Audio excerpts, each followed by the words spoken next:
to have my water. I'm Karen, I'm an alcoholic. And I have no idea what I'm going to say. I know God's going to come through and help me out. But I do want to say it's an honor and it's such a privilege and a blessing to stand up here and to be able to speak in front of people, because I remember when I couldn't even put, a sensible sentence together that I could understand. And I look back at where I came from and where I am today. It's really amazing, I don't always look at that, but, today I did a lot of reflecting, and it's like, I think I lost my gratitude for a little while, and I know I can't stay sober without gratitude.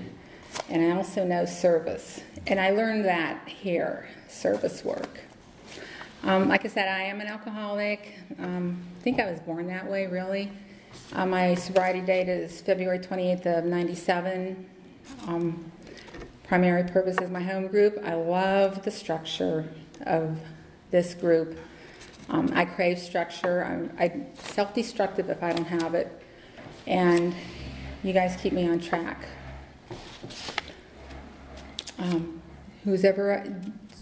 This is Primary Purpose Home Group, so y'all know how it works. Monday we meet twice a week.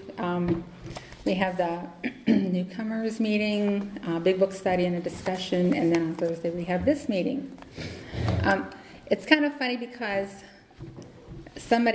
Laura had asked me a long time ago to speak, and I know she saw the look of panic and terror in my eyes, and she said, "Oh, no, that's okay." But when Nori asked me, it must have been time, because I was okay with it. When I moved to North Carolina, I got sober in Ohio. I'm not going to tell you a whole lot about the way I drank, because I drank like you did. I'm pretty sure you drank like I did. And I could have gotten off that elevator at any time, and I could still get back on that elevator and go down and hit another bottom. And that scares me, because I don't know. I know I have another relapse out there, but I don't know if I have another recovery. And I'm not willing to take that chance. I do put my sobriety first. It is a selfish program, but you know what?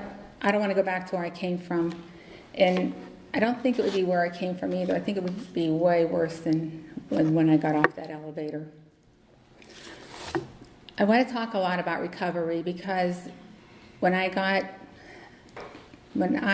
to Alcoholics Anonymous, I knew nothing about recovery, and I was like a sponge. I was just soaking it in, and because there's so much to know, and I was so afraid that how am I going to remember all this stuff? And they said, just keep coming back. And, I think I forget more than I remember, but I keep coming back, and y'all remind me of the things I forget. And I got sober in Ohio, and I moved down here. This is a crazy story. I moved down here to take a job at Fort Bragg. Left my family for a year, left our house, left everything behind, my kids. And I found this group, and I immediately made it my home group. In Ohio, I was sober 7 years before I had a home group. So this is how much I love the Primary Purpose group. I've heard, the members say that people say it's very structured. I love it, because I didn't have that structure in Ohio. But I can't believe some days that I'm here. I used to be afraid to drive to my daughter's apartment, 90 miles away in Cleveland, Ohio. And here's me living in North Carolina all by myself, driving all over God's creation with my dog. And I look back at that and thought, wow, that was really crazy. That just the faith that I had and I did come down here on faith. And it's all worked out really, really well. And I know that there's a reason why I'm here. I might not ever know what it is, but I just know there's a reason I'm here. It could be just for a season. I don't know.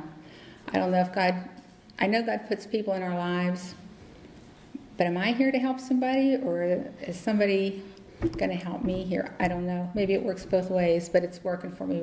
I love it. I love it here.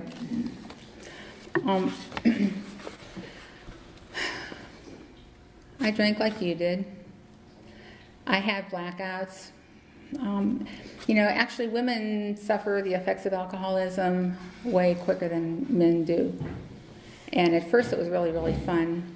And then it got to be not fun anymore where I needed it. And then it got to be nothing but trouble, actually. When Kirk spoke a couple of weeks ago, and he was talking about when he had a DUI, the number on the breathalyzer. Kirk, you're the first one that had me beat, let me tell you. I don't want to say what my number was, but you got me beat. And I was kind of relieved because, you know what, I'm not alone. That didn't stop me from drinking. I remember right before I did get sober, when I had the DUI, and my parents knew, everybody knew, but I didn't think they knew. And I remember my mother coming up like the next day, because actually my neighbor had to come and get me out of jail. And I remember bits and pieces of it. And I remember the shame and just, the remorse and just so much shame because I didn't want to wreck that car. I didn't want to, get arrested for a DUI. I didn't want to have to go to court. And I didn't want to call my neighbor, and I didn't want my family to know, but they all did. And I remember she came up the next day and she said, exact words, "Oh, so you're at it again." And, you can't shame anybody into being sober. You really can't. And I turned around and I said to her, you can't tell me anything I don't already know. Because I knew I had a problem. I just didn't know how to stop. And I can remember, too, the beautiful sunny weekends, how I hated those. I couldn't enjoy them. I just absolutely hated the beautiful sunny weather because I would have to hide in the bedroom, in the house somewhere, and drink. And my husband, I remember he knew I drank. Like he didn't know. I didn't think he knew to the extent. But he loved me enough to let me fall, and reach my bottom. And of course, he was the root. He was the reason why I drank. First, it was my mother, and then after, a while, it was his fault.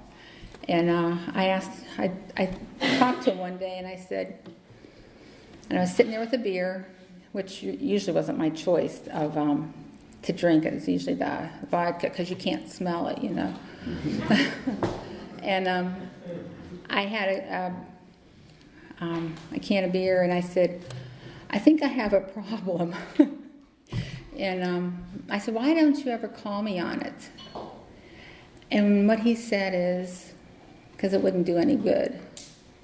And, that didn't make sense to me at the time, but when I got sober, it did make sense because no matter what anybody would have said, it wouldn't have helped me any sooner than when it happened. I had to hit my bottom, and what got me here was not legal or losing material possessions. It was losing myself. I had lost all self-respect. Any shred of dignity that I thought I had at one time was gone. I couldn't look in that mirror. I remember not looking in the mirror. I hated that because what I saw a mess. There's usually a way I describe it. I felt like crap. I looked like crap, and I was crap. But I don't usually use that word. And that's how I felt, and that's where my life was going. It was just, and it spiraled down like within 2 years. And, but I got kind of busted at work, I guess you could say. I mean, I was oozing the vodka out of my pores, and I was confronted about it, and of course I denied it.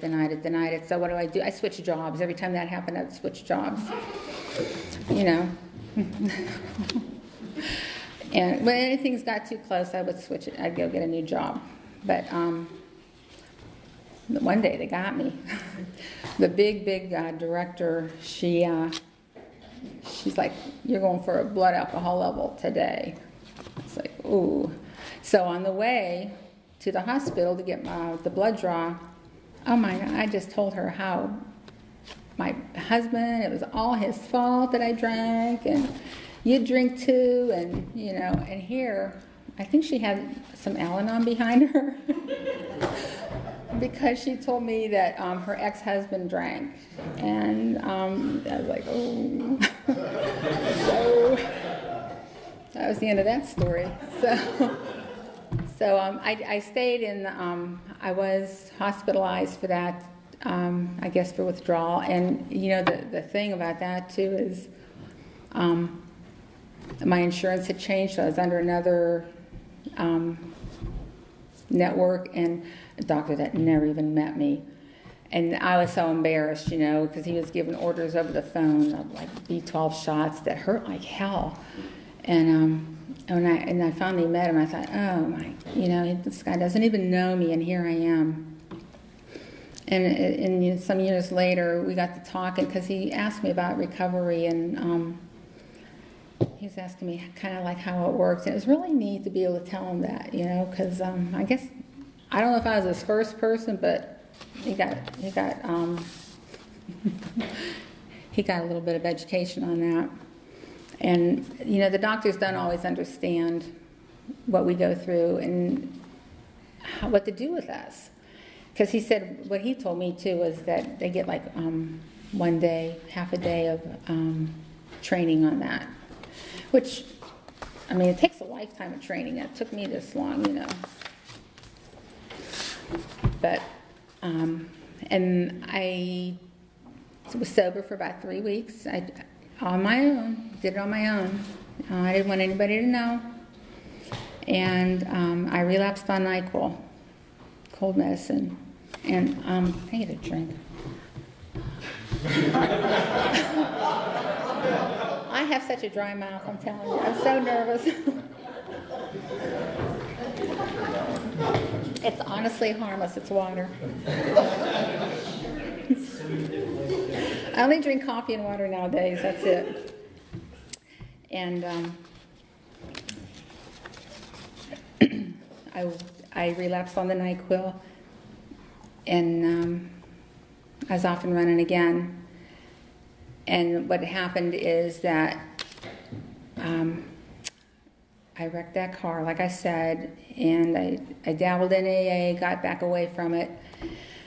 And again, 3 weeks I stayed sober, and I resorted to drinking this whiskey, which I always hated the taste of whiskey, and I drank whiskey. To some of you that might not be bad, but for me it was like, I can't believe I'm drinking whiskey. And I finally hit my low, and when I couldn't look in the mirror anymore, and I started going to meetings. I picked up the phone February 28th, and I called the area intergroup, and this guy answered, and I was talking to him for a while, and it turned out that he was my neighbor growing up. I thought, you got to be kidding. And so I went up to the intergroup, and this was like 9 o'clock in the morning. Of course I called off work, but this was more important. And by noon, I was at a women's meeting. And so while we were on the phone, too, I asked them, I said, so how long do I have to be going to these meetings? He says, as long as you're sucking air. And I said, okay. And it's true. If I want to stay sober, not dry, but sober, I have to go to meetings and do the other things I'm supposed to do. But I did go to the meeting that day, and I also went that evening, and I went the next day, and I started going to meetings. I didn't go to treatment. I don't know why. It's like God came down and said, time to get sober, and it worked. It worked for me, and I kept going to meetings, and it was just really some of the hardest stuff I've ever done is not drinking. I didn't know what to do with myself, because usually I drank for oblivion. My husband, he's an earth person. He doesn't understand how I think, and that's okay. He doesn't have to. And I remember him saying to me one time, he goes, I drink for pleasure and you drink for effect. And I thought, well, yeah, doesn't everybody? But those people don't. I do. I did.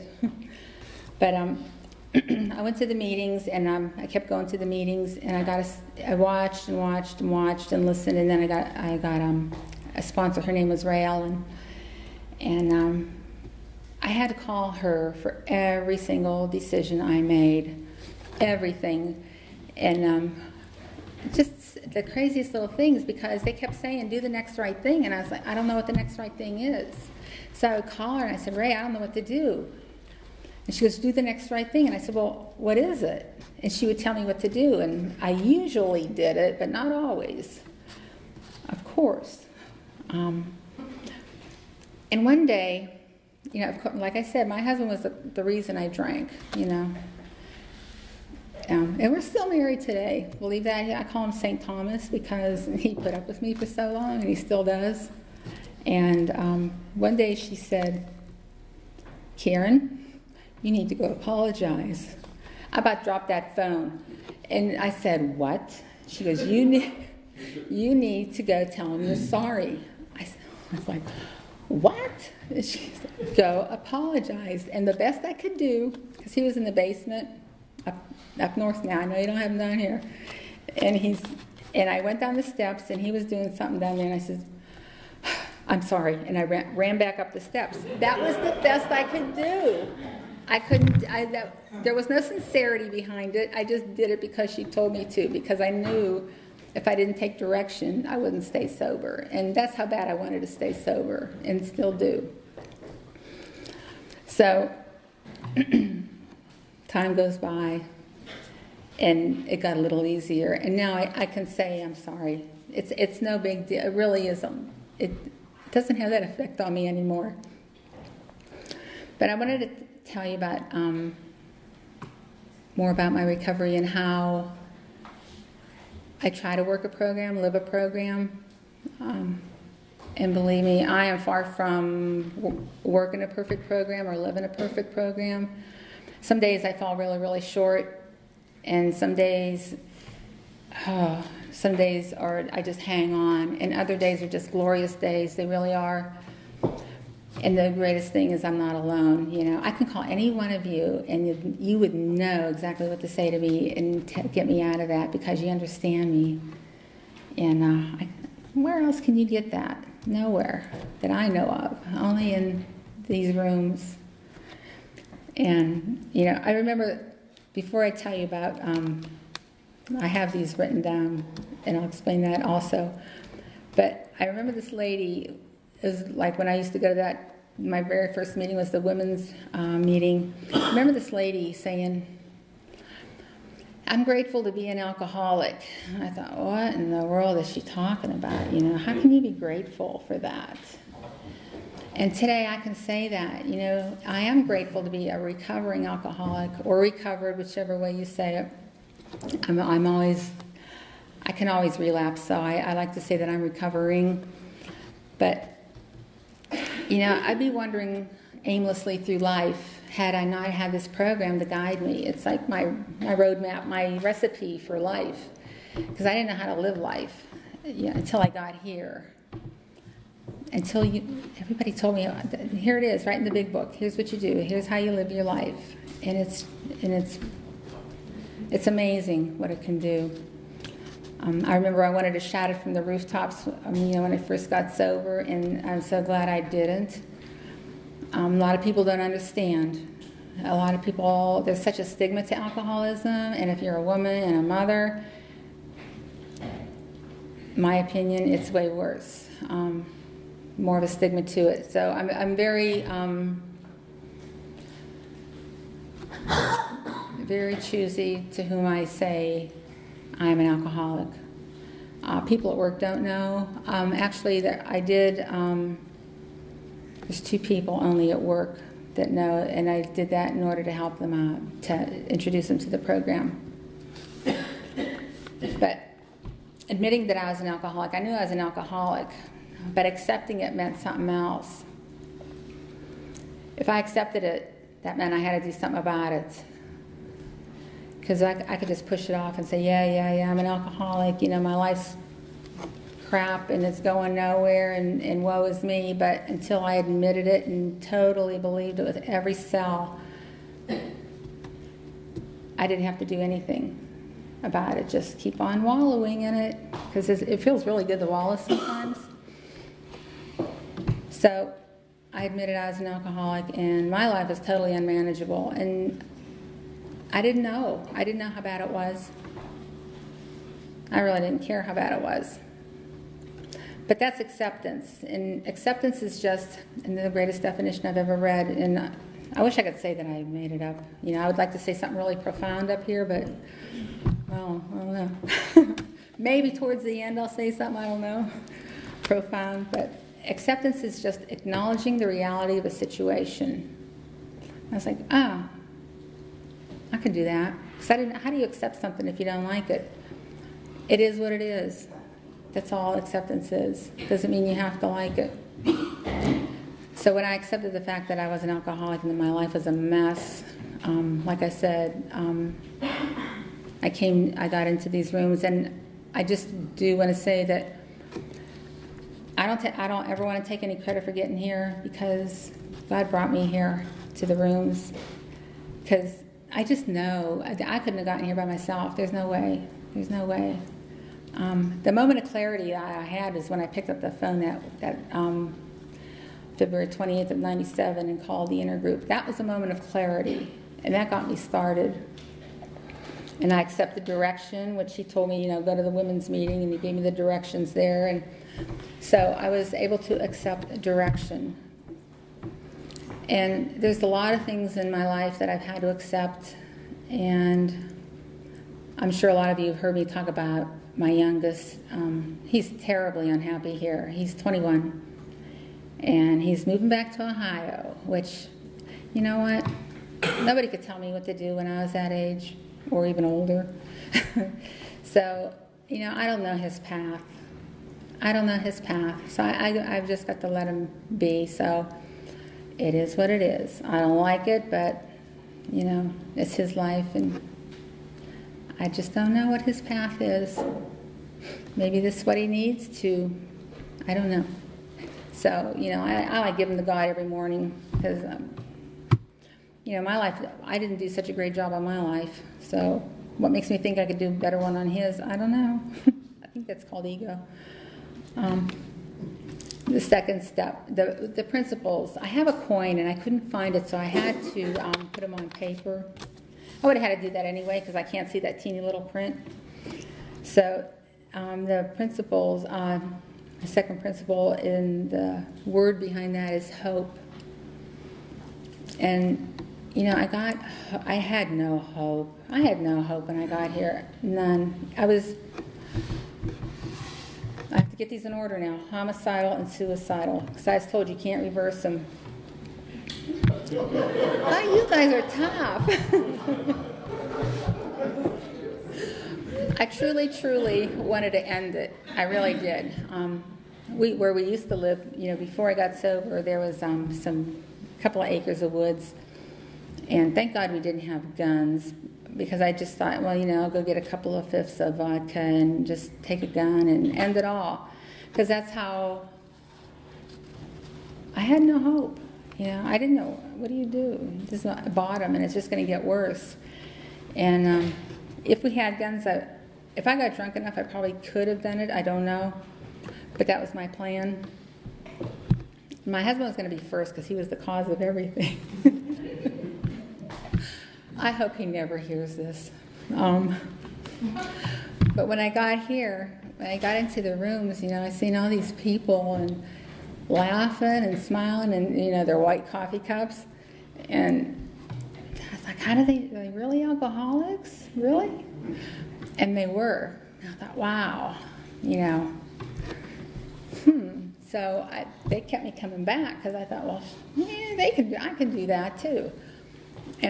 But I got that little bit of hope, and sometimes that's all we need, just a little bit of hope. The next one is faith, and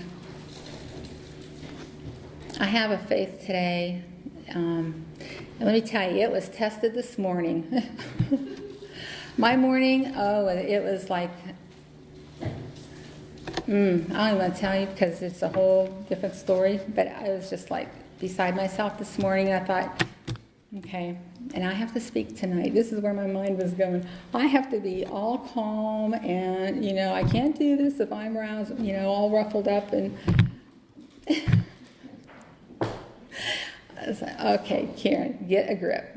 So, and the thing is, I started my day over many times today, and I can do that today. I can start my day over anytime I want. It doesn't have to keep on going that way. So it turned out to be a really good day. It really did. And I just have to have the faith that everything happens for a reason. And that was my mantra for quite a while. Everything happens for a reason. Because that was my little bit of my grip on faith. I always believed in God, but I never tapped into Him. And by the time I got here, I didn't think I deserved anything from God. And I remember, I know some of you have heard me say, I used to think God was for sissies. And I'd see people sitting in their house, on a Friday or Saturday night, all watching TV, and I'm thinking, geez, aren't they missing out? They're not out drinking and having fun. Little did I know. And people going to church, and I thought, But now I know different, because faith is the way of strength. It talks about that in the 12 and 12, and, we grasp onto that flimsy reed, which turns out to be our greatest strength. And I've been through some tough stuff. I think it'll be 8 years. My parents died one June and then the next June, a year apart. And to go from drunk to being the one that took care of them, that's a miracle. And I used to be so angry. They both died of cancer and horrible death. And I remember going, I drive down there, and my mother called, can you come and get me a bath? And I was the only one that could give her a bath. And this is a woman who, used to rub me the wrong way all my life, probably because we were so much alike. And I used to, before I would get out of the car, I would say, okay, God, put a smile on my face. And I lived there like one summer, and then the next summer to help take care of them. And what a gift that is? That was such a gift, because they didn't have to worry about me being drunk, doing something stupid, getting in a wreck, or doing whatever. They had peace about, what they were going through. And there's many times I left there, and I would just cry my eyes out and get really pissed off at God. But I did it on the way home. I didn't do it there. I did it on the way home. It all worked out. I remember going to visit my mother in the hospital, before she got really, really, really bad. She had 2 chest tubes in, and she couldn't see. She had macular degeneration, and the hospital she was in was right where I used to work, so it would take me like 5 minutes to get there. So after work, I'd go visit her for a while. And she was tethered to the bed with these chest tubes, and she couldn't watch TV because she couldn't see it. And I remember sitting in that chair, and my prayer was, thy will, not mine, be done. And that's all I could do. And that gave me peace, I'm just so glad and so grateful that I was able to do that. Like the hospice would call me for stuff, ask me questions. And, had I been drinking, I'd have been just another bother, another worry, another headache. And I thank God for that. I do. I really do. I think that was such a gift. Not once, but twice. Courage. I used to be so afraid of everything. I remember a lot of places I worked. Remember, I moved around a lot. When I got close, I left. a lot of places where I worked, I'd always walk with my head down, you know, and I wouldn't speak to anybody. And I remember this one guy, I think he was a janitor or something there, housekeeping. I remember one day he goes, "Smile, it ain't so bad." And I didn't realize how I was. And but now, if you are in front of me or behind me in the grocery store, look out, because I will talk your ear off. I'm not afraid of people today, you know. I'm not afraid. I was living here by myself for a year. Can't imagine that. I couldn't drive 90 miles in Ohio without, white-knuckling the steering wheel. And and the only way I got over the fear is through faith. I've had to change everything about my life, and it's all been a change for the better. I've been able to face some tough stuff too.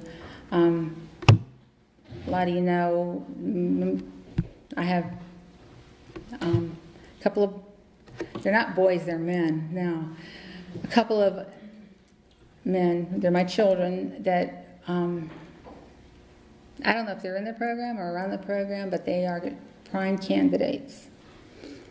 And I had to go clean out a motel room after they were thrown in jail. And I had to go there and clean that out. And the stuff I found, it was something. It was something.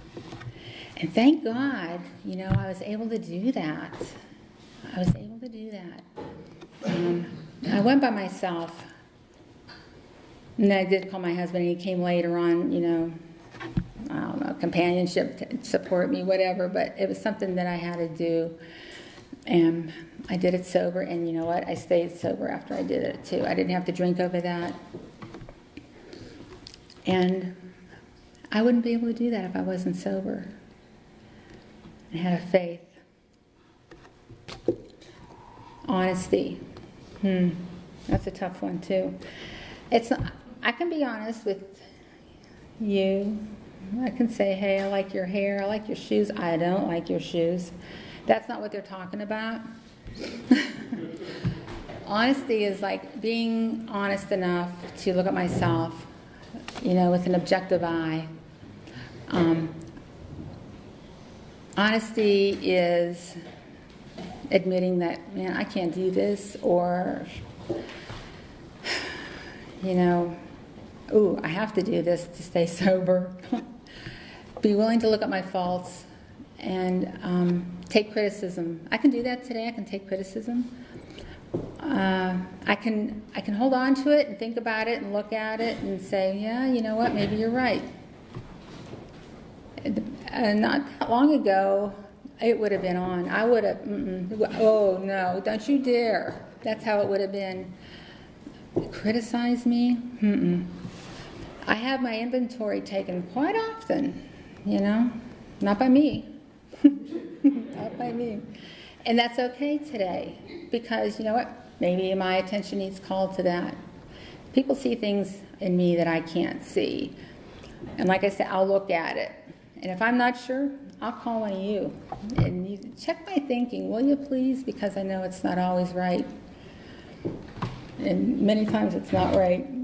And the honesty is, you know, just doing what I need to do. Just doing the things I need to be doing.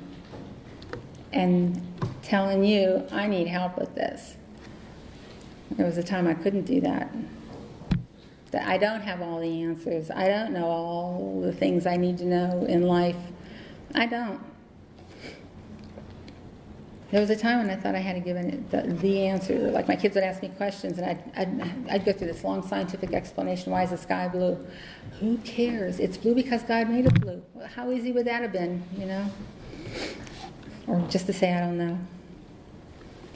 Willingness. Now that's another one that was tough too, because I didn't want anybody telling me what to do. And that was a lot of my ego and pride, because I thought I knew it all. And, you know, the longer I'm sober, the more I realize how much I don't know. How much I don't know. And that's a lot I do not know. And I just want to stay green and open to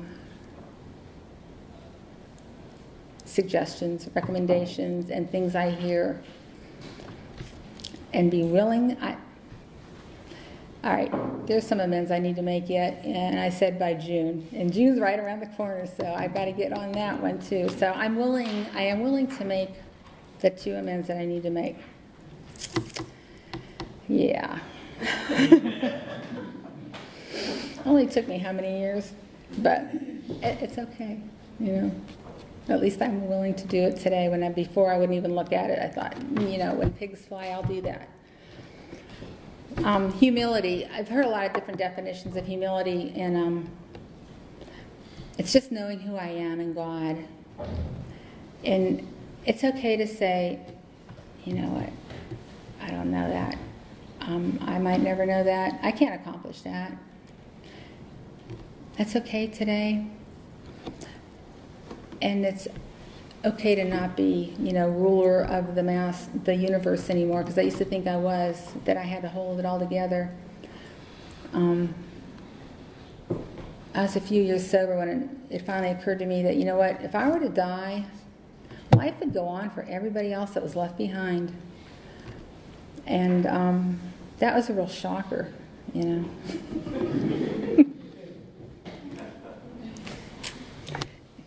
Ego. But humility is just knowing who I am. And today I'm getting better at being okay with who I am. It's a process. It really is. And you all help me along with that a lot. Discipline and action. That's why I said I love primary purpose, because it's structure. I crave structure. I have to have structure in my life, because if I go off on my own, I'm in big trouble. I proved that for a long time. And action. I am slowly getting into action. Here, I'm on a committee. And do I do anything else, Brad? I don't know. And action is doing the things I'm supposed to do. You know, even like, you know, they told me early on, fake it till you make it. You know, just put one foot in front of the other, and eventually you'll catch on, and it'll soak in. I was absorbing things that I didn't know I was. You know, I had it in there. It's like I put it up on the shelf, and when I need it, it's there. I was so afraid I wouldn't learn anything here, because there was just so much. That's how sick I was. Still can be. In discipline, I'm not disciplined. I don't leave the house in the morning without getting on my knees. Granted, it might be 5 seconds. It might be 5 minutes. But once I start breaking that habit, I know it's just too easy to get away from it. So I need this group bad. Number 9 is forgiveness. That's a tough one. That's really a hard one, because I don't need to look at what was done to me or what they did to me, because if I keep looking at that, I'm affected. They're not. I am. And you know what? Some are sicker than others. Some people, how do I know? How do I know what their life is like? How can I hold a grudge against people? And I do. I have.